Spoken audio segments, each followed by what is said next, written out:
Super Earth, our home. Prosperity, liberty, and democracy. Our way of life. But it doesn't come free. It is every man, woman, and child's duty to protect our home, our culture, and our families. Why not make the most important decision of your life? Make the safety of your family a personal responsibility, and prove that you have the strength and courage to be free. Join the Helldivers. Travel the galaxy, visit the capitals, meet unusual people, and represent the Federation. Secure the resources we need to preserve our way of life, and create a future for Super Earth. Spread managed democracy throughout the galaxy. Become more than you are. Become a hero. Become a legend.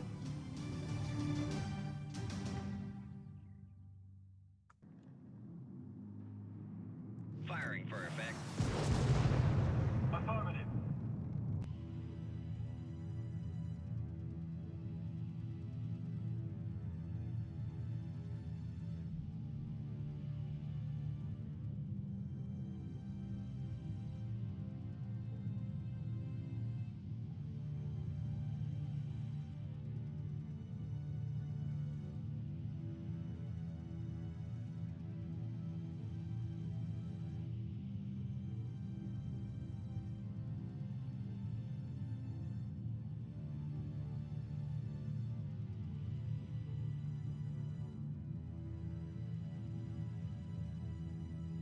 Affirmative.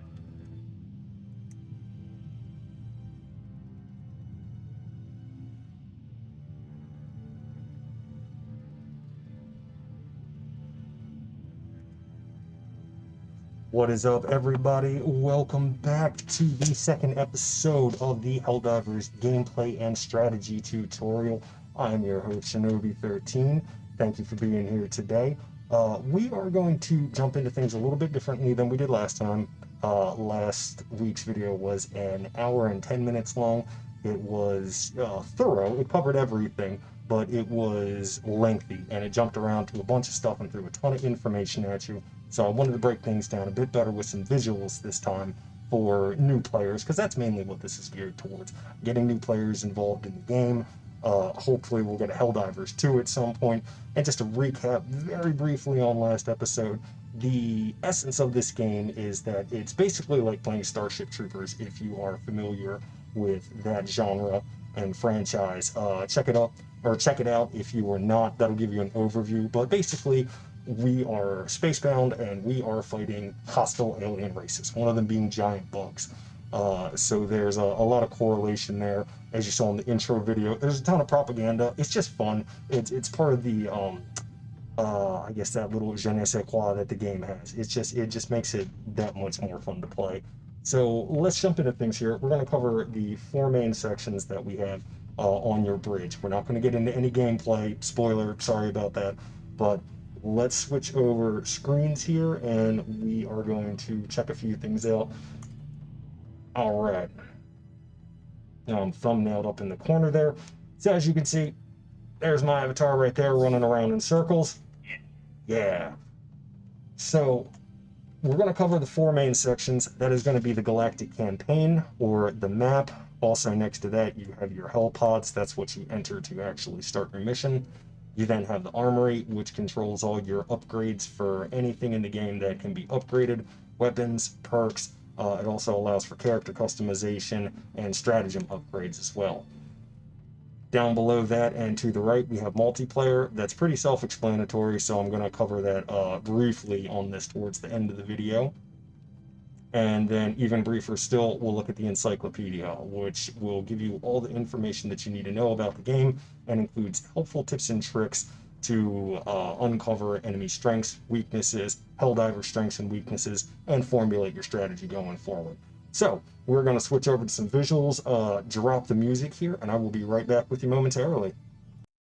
All right, next we have the Galactic Campaign. Now, this is your overall map of the war. It shows Super Earth at the center, and anything that is colored in gold is something that is under human control. As you can see, the map is circular, and it's broken down into 3 sectors, one for bugs, one for cyborgs, one for illuminates, and each one is color-coded appropriately. Blue for illuminates, red for cyborgs, and green for bugs. So each sector is going to house one alien race. What you're not going to see are illuminates and cyborgs in one map together, or bugs and cyborgs, etc., etc. They are limited, or each species is limited to the sector that it's in. So if you want to play a certain type, you only have to be in that sector to play.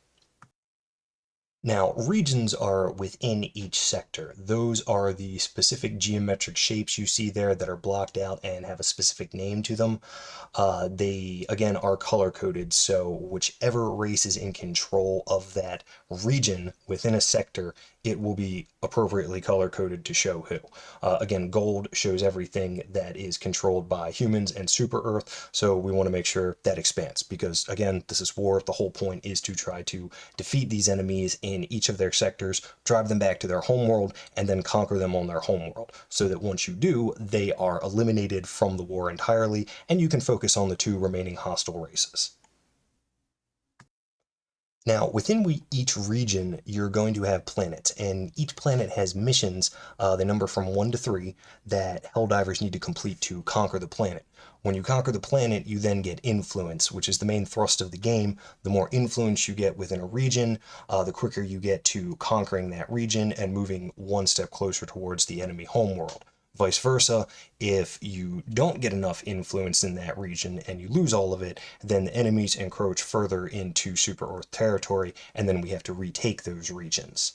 So within each region, as you see, you have multiple planets, and they range in difficulty from 1 to 15. So there's always going to be 15 planets within a region. 1, of course, is the easiest, 15 is the hardest. You also have 2 types of special planets: enemy master planets and capital city planets are special planet types. So you can potentially have a total of 17 available planets on the map. So here's what a special planet looks like. This is an enemy master planet, and it costs 50 influence points to unlock. So you can't automatically play these. You have to actually go into a region and earn at least 50 influence to be able to unlock these. When you do, it's unlocked for 3 hours, and you have that much time to complete it. So these really are essentially boss planets that you want to have a full team ready to go for. You can always put your game on public. A lot of times people will jump in because the reward for this is an additional 150 influence to each player upon completion. So that's a big chunk in comparison to what you get for normal planets, and goes a long way towards conquering a region itself. When you scroll through these, you just have to push down on the directional pad if you're using a controller to access these planets, and it will take you down right below the normal spread of planets that you have. Now, the other special planet type, as I said, were capital cities. These are Super Earth cities within regions, along with all the other planets. Now, these require defense. These are primarily missions where hostile alien forces have encroached too far into regions of Super Earth, and then we have to go drive them back. They are always in city-based combat, so it's a very, geometric shape to the map in comparison to a lot of the other ones that you're, playing in forest or jungle environments or snow environments. Each of these types of missions each of these capital city planets have 5 different mission difficulties. They range in multiples of 3, so it goes from difficulty 3, 6, 9, 12, and then 15. And each of them grant double experience for successful completion. I don't have a picture of these because none are active right now, but they will actually appear above your normal spread of planets that are available. So you just push up on your D-pad if you're playing with a controller, and that'll pop you right up to any capital cities that are available. All right, so on to the meat and potato of each planet that you go into are the actual missions. And planets, they will have either 1 mission or they will have up to 3 missions. You don't have to complete them consecutively. You can jump around depending on which missions you want, or if you want to delay a more difficult mission like a retaliatory strike until you have a full team. So this is what the mission screen looks like. It gives you an overview of the mission itself, the experience that it'll give you for completion, and the different objectives and the general classification of difficulty. The one we see on here is 7. That is classified as a hard difficulty, and then it has all the objectives in white. We'll do a different video on objectives, but basically you have to go in and complete each one so that you can get extracted from a Helldiver or plane that comes down to collect you, or jet actually is more appropriate. Any other objectives that are any other spots that are going to be part of the objectives, such as bunkers and extraction points, are highlighted in gray. Extraction points highlight in white once you have completed all other objectives to show that it is available and that you can go to the extraction point, call down the jet, and then you just have to defend that area for 1 minute and 30 seconds until you can get picked up and exit the mission itself. So there's a particular mission type called a retaliatory strike that you'll see a lot, and you do have to complete these and you have to get good at them. Basically, you have one objective, and it is to kill everything in the map that is not a Helldiver. And as you can see, the map is small. You basically have to go in there, you have to kill everything until you get to a certain number count, then it will drop down the hell pod that has your mission extraction call in, so a jet can come down and pick you up. You will have to keep fighting enemies until then. They don't stop, so it's very difficult. These are pretty brutal.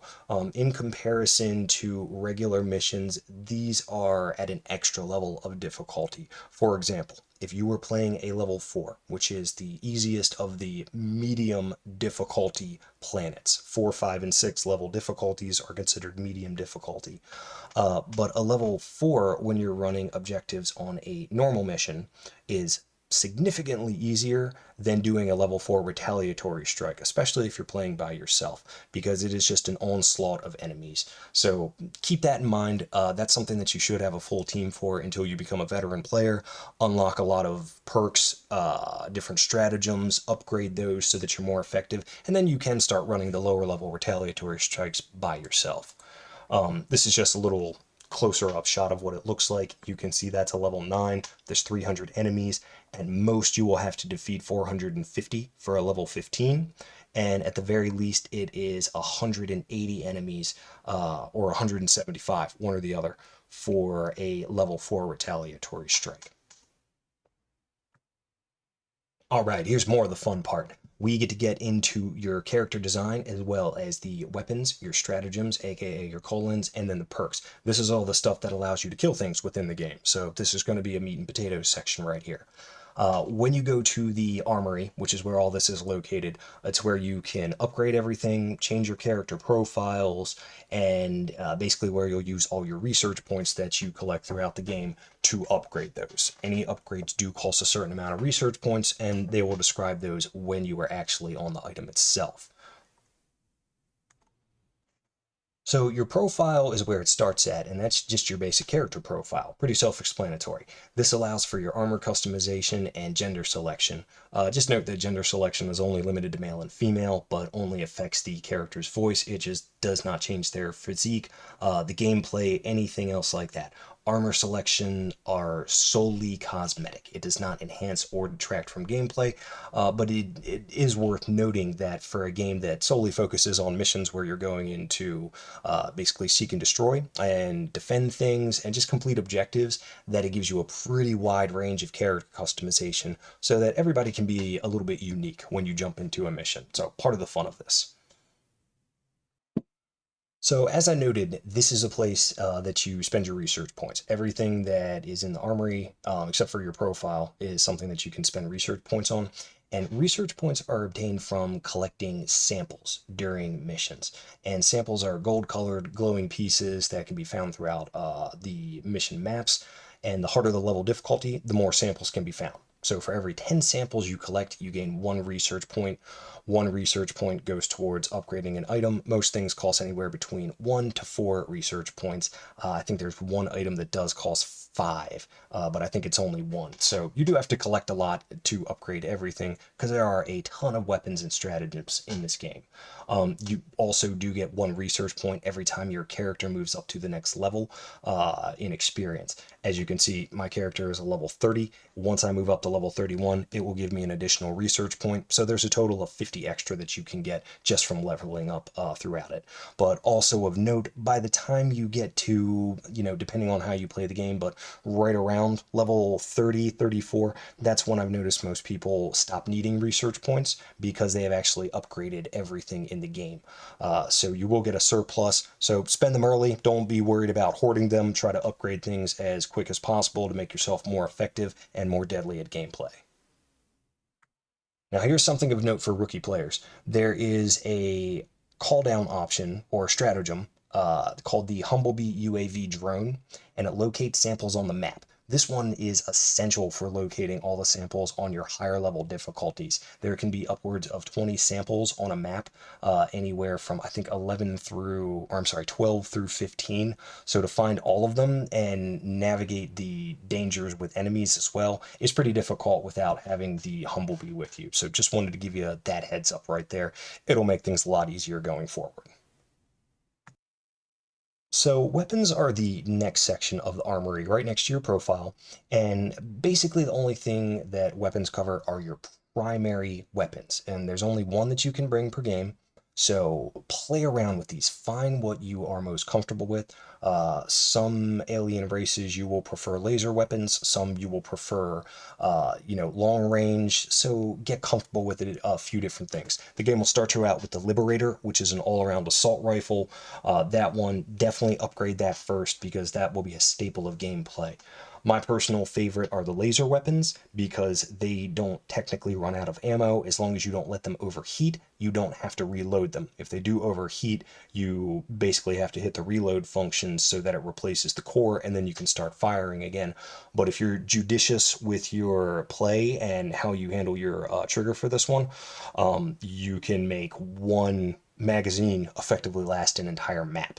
So they're pretty effective. But like I said, get comfortable, play with what you are best with and what you like. Whatever you're geared towards immediately in a game, I say go for that, upgrade that first, and then branch out from there. But again, weapons, these are your primaries, and you do require research points to upgrade these so that they can be more effective the higher and harder difficulties that you play on. All right, so here's the next major part here of gameplay.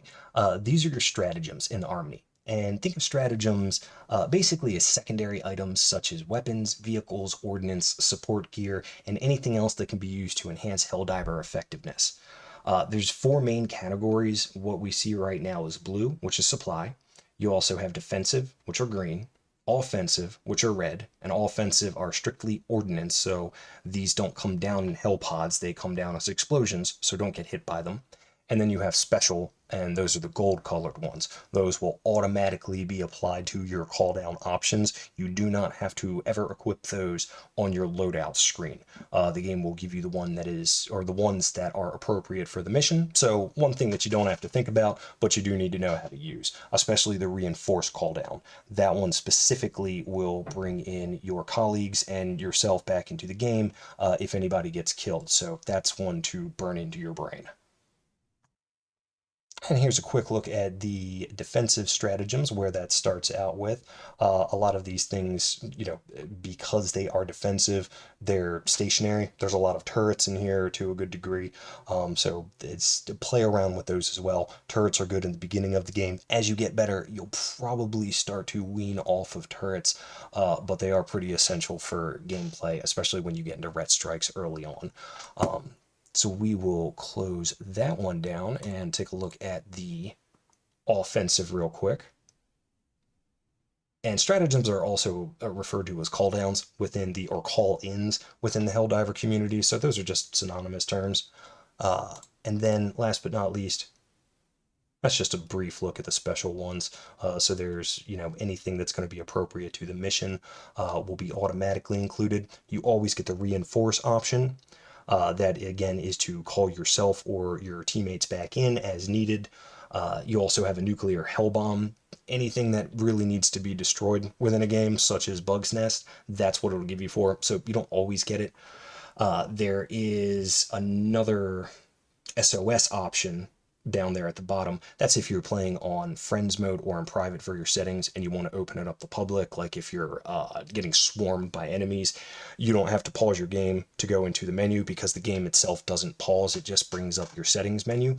So you can call that in, just open it up real quick and keep trying to fend for your life at that point. And there's also a metal detector for ordnance disposal missions. Okay, one thing I wanted to strongly note in this video: stratagems require a directional or D-pad code to have them sent down from an orbiting spaceship. They are sent down via hellpods. We showed those in the beginning of the tutorial where we were looking at the galactic campaign map. Those are the 4 pods that are to the left and right.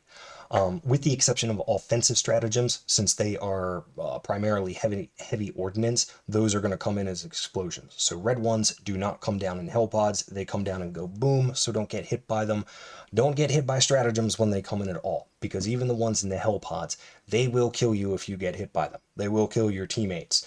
Try not to run into them. Try not to throw them at your teammates, but also know that you're going to get killed by them when you're playing this game. You're going to accidentally kill yourself. You're going to accidentally kill your teammates. They're going to do the same to you. You're going to blow up things that you've called down, such as mechs or tanks, but you can also use this to your advantage. A lot of players don't do this early on.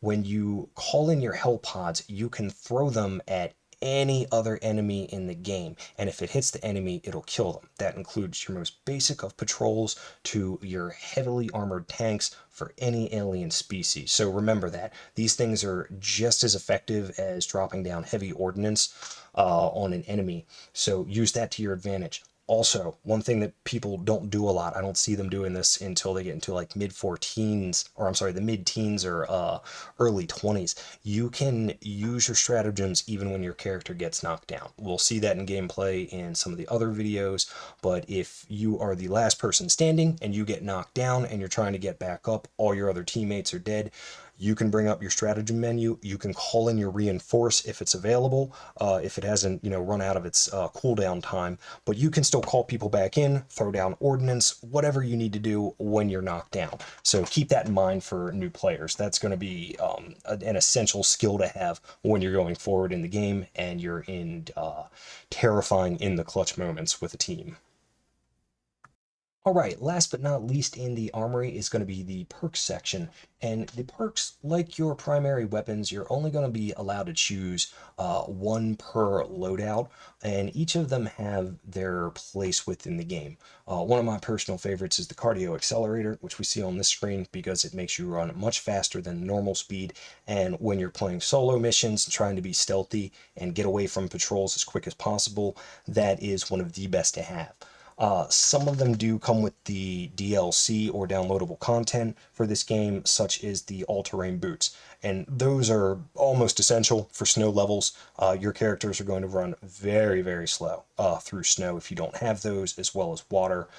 So that's one of the things you should pick up. If you don't buy the game initially with all the DLC, no worries. Generally, you can pick all the DLC up for $18 to $20.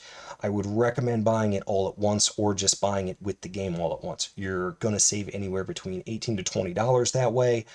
If you spend $40, off the bat, which is kind of the average that this game with all the DLC runs at, regardless of the platform that you're playing on. So save yourself a little bit of cash if you're looking for a new game to get into, and this is one that you've been eyeballing, and just do all the DLC at once. It'll make your gameplay better, and you'll become more effective with different strategies earlier on.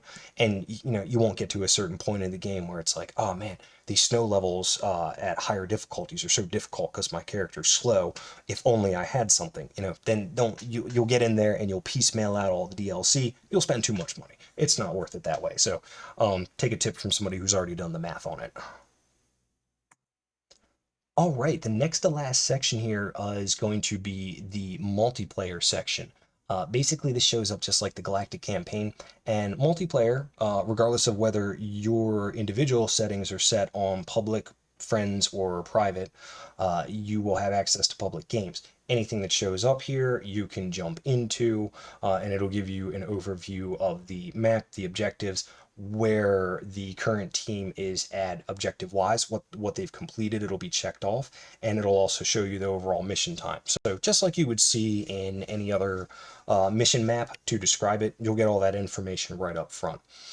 You can also customize the filter options on this one. So if you don't want to play illuminates, you can take off illuminates. If you don't want to play hard difficulty levels because you're a new player, you can filter those out as well, where vice versa, if you don't want to play easy or medium missions because you want a huge challenge, you can filter just the hard difficulties and basically play anything from levels, I believe, 9 to 15 at that point. So good amount of customization options right there. One tip I can give to people from this: select the option where you hide missions that are on the bridge and where you hide full games. Why see full games that you can't jump into in the hopes that somebody will unexpectedly drop out? And some of the games where people are just on their bridge, they just really hover there. They're not playing. They may just have their game launched and their screen loaded, but they're going to be doing dishes for the next half an hour, and you're just there waiting on their bridge to start a mission. So I try to filter those things out as well. Other than that, we're about to cover the encyclopedia, and that'll about wrap things up for this video here. Here is what the encyclopedia looks like. And again, this was the far right section when you were on your bridge. And the encyclopedia, we're not going to go through a ton of stuff on this. You can see all the options that are on there. It gives you a tactical menu, a field menu, what the strategic goals are, which is actually a very good place if you want to cover the different missions and what is required of them. Go to the strategic goals. That'll break down everything right there and give you visuals and a description with it. Covers the galaxy map, and then it covers each race and basically what Helldivers are. Read the sections on the different hostile races. Like I said earlier at the beginning, this will give you different tips, tricks, and things that you need to know to determine strengths and weaknesses, so you know how to most effectively play against these types of races on here. One tip I can give to new players who are just starting out with the game: for any type of enemy, doesn't matter if it is a patrol or a tank, you either want to hit them dead on, like straight in the face, or you want to hit them at a 90-degree angle from straight in the face, so directly on their side. Especially when you're playing tanks for the first time, knowing that makes a huge difference. Enemies are weakest when you hit them at a 90-degree angle on their side with any type of ordnance, any type of gun. So if you know that going in, something as simple as a rocket launcher against a tank will make much more of a difference if you hit it off kilter than if you hit it right direct in the center of the face, or if you hit it on the side. But side, again, is preferable. So that's really all there is to the encyclopedia, and that about wraps it up for the video today. So hopefully this has been informative for everybody, that you've learned a lot. If you have any questions or concerns about any of this information on here, feel free to leave a question or a comment. You can also hit me up at shinobi13games@gmail.com. Again, that is shinobi13games@gmail.com. Questions, concerns, I'm always happy to answer them, especially for new people just getting into the game. So thanks again for watching. Everybody stay safe, have a good time out there, play for fun, mask up, and I will see you next week. Take care.